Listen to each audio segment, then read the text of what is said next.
যুক্তরাষ্ট্র ও কাতার গত মঙ্গলবার সন্ত্রাসবাদ মোকাবিলায় একটি চুক্তি স্বাক্ষরের কথা ঘোষণা করেছে। সন্ত্রাসবাদে মদদ দেওয়ার অভিযোগে কাতারের ওপর সৌদি আরবসহ কয়েকটি প্রতিবেশী দেশের অবরোধের মধ্যে এ চুক্তি করল ওয়াশিংটন ও দোহা। চুক্তির ঘোষণা দেওয়ার পর মার্কিন পররাষ্ট্রমন্ত্রী রেক্স টিলারসন সংকট নিরসনে কাতারের অবস্থানকে যৌক্তিক আখ্যা দিয়ে বলেছেন তিনি সমাধানের ব্যাপারে আশাবাদী।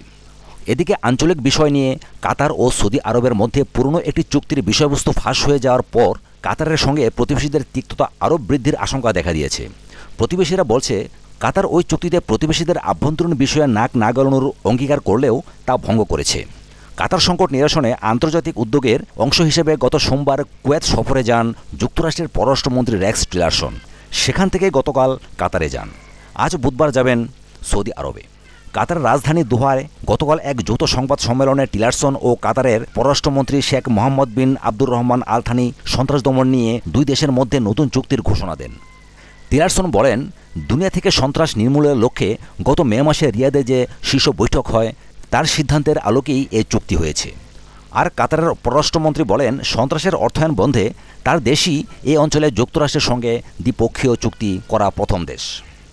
সংবাদ সম্মেলনে টিলারসন আরও বলেন, আমি মনে করি প্রতিবেশীদের সঙ্গে চলমান সংকটের বিষয়ে কাতারের অবস্থান স্পষ্ট এবং যৌক্তিক।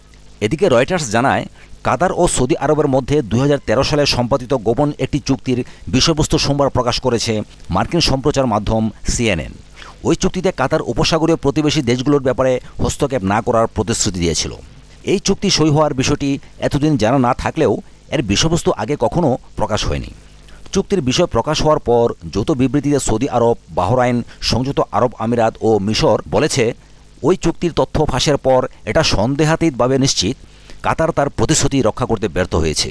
দেশটি যা করেছে তা তার প্রতিশ্রুতির পূর্ণ লঙ্ঘন।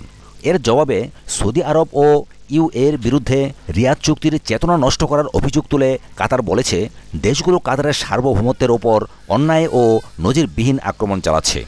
সন্ত্রাসবাদে মদদের অভিযোগ তুলে গত 5ই জুন কাতারের সঙ্গে কূটনৈতিক সম্পর্ক ছিন্ন করে ওই 4 আরব দেশসহ মোট 7টি দেশ। এরপর দেশটির বিরুদ্ধে স্থল, নৌ ও আকাশপথে অবরোধ আরোপ করা হয়।